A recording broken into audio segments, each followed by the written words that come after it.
vamos ver sobre o que é esse tema, empirismo e iluminismo. Em qual período nós estamos tratando desse tema? A gente está aí logo depois do Renascimento, no início da modernidade, em pleno século XVIII, a gente está trazendo essas concepções dentro desse conceito de entender essas duas palavras. Então, o que é o conhecimento que parte da experiência? Que palavra vocês colocariam aqui? Empirismo ou iluminismo? Então, a busca pelo conhecimento verdadeiro por duas correntes de pensamento. A iluminista, que postula o saber pela razão, e a empirista, pelo uso da experiência. Ou seja, se você fala de experiência, é o empirismo.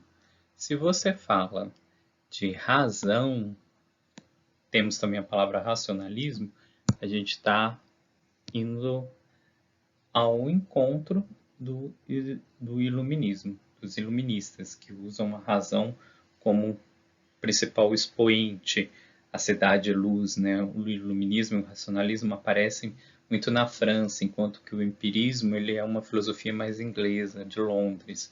Então é interessante você marcar essas duas perspectivas.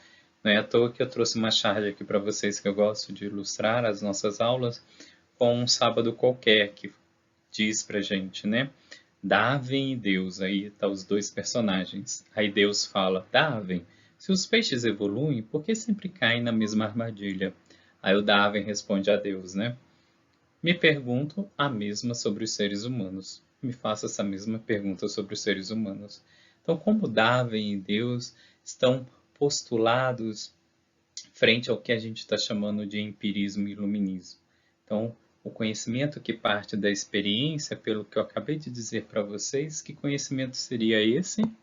Todo mundo aí sabe responder. Conhecimento empirista. Ele serve para responder e você pode anotar aí no seu zine também. Então, os empiristas, ele é um processo de conhecimento que valoriza a experiência e os sentidos como ponto de partida para o conhecimento. Portanto, uma teoria diferente do inatismo e suas ideias inatas, ou seja, o empírico, a experiência, são os sentidos que nos dão conhecimento, que constrói esse conhecimento, né? Já as ideias inatas têm tudo a ver com René Descartes. Então, quando você vê essa palavra, ideias inatas, pense no pensamento cartesiano, nos racionalistas. Então, um dos principais defensores das ideias inatas foi René Descartes, o qual as transformam no fundamento do conhecimento. Elas, portanto, nascem com um sujeito pensante e dispensam o exterior, ou seja, dispensa o externo. Um autor que poderia entrar em diálogo aqui com Descartes seria justamente Platão, por exemplo. Já com os empiristas, a gente tem Aristóteles. Então, a tábula rasa é uma característica do empirista. Então, as ideias inatas de Descartes é o contrário da tábula rasa de John Locke, por exemplo. Ou seja, nada foi escrito e nem gravado, portanto, nossa mente adquire conhecimento pela experiência. Por isso, aqui o desenho da tábula rasa, ou seja, nós seríamos como uma folha em branco e o nosso conhecimento vem pela experiência. E o que está antes da experiência? Justamente os nossos sentidos, os nossos 5 sentidos, né? Então, a tábula rasa é uma característica empirista. É bom marcar isso. Então, o empirismo ele serve como crítica ao absolutismo, ou seja, a essas monarquias postas na época ao rei, a essa obediência inata de o rei simplesmente por nascer em uma família real deveria ter o poder. Agora não. Com esse pensamento mais empirista, a gente precisa entender que não existem ideias inatas, também não há o poder inato dos reis da monarquia. Portanto, o poder precisa nascer do pacto entre as pessoas. Assim temos a liberdade garantida.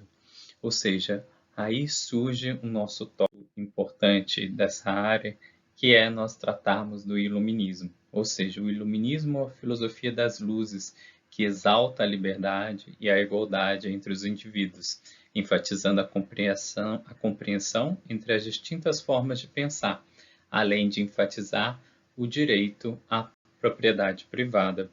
Então, a partir do empirismo, de todas essas teorias que estão aparecendo no século XVIII, a gente começa a se perguntar: há essa obediência extrema que devemos seguir a um rei?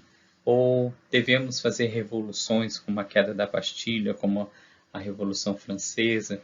Então, essas teorias servem de base, de fundamento a essas transformações sociais que nós vamos viver.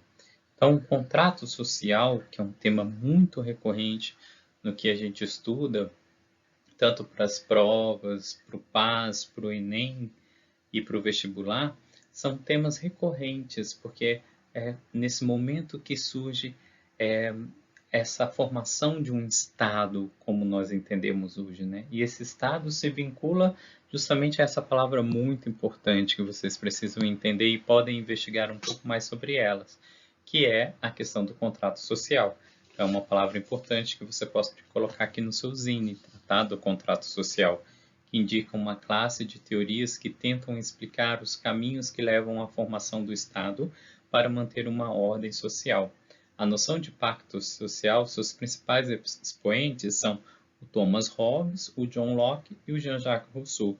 Então, são personagens que você pode procurar aí na internet, conhecer um pouco mais sobre os três, principalmente o Hobbes enquanto o homem, enquanto o lobo do homem, a famosa frase, o John Locke da propriedade privada e o Jean-Jacques Rousseau do indivíduo ser bom por natureza. Então, investigue um pouco mais sobre esses três, coloque aqui no seu zine, faça alguma investigação, alguma pesquisa sobre eles, é importante também. E se tiver dúvida, escreva aqui embaixo no nosso vídeo para a gente debater. Então, o contrato social é um acordo entre os membros da sociedade, pelo qual reconhecem a autoridade e as instituições da lei. Ou seja, não é mais aquele poder inato como era anteriormente vinculado aos monarcas. Então, essas aqui são as nossas referências, onde você pode achar um pouco mais sobre esses assuntos, e eu aguardo vocês até o nosso próximo vídeo. Fiquem todos bem. Tchau!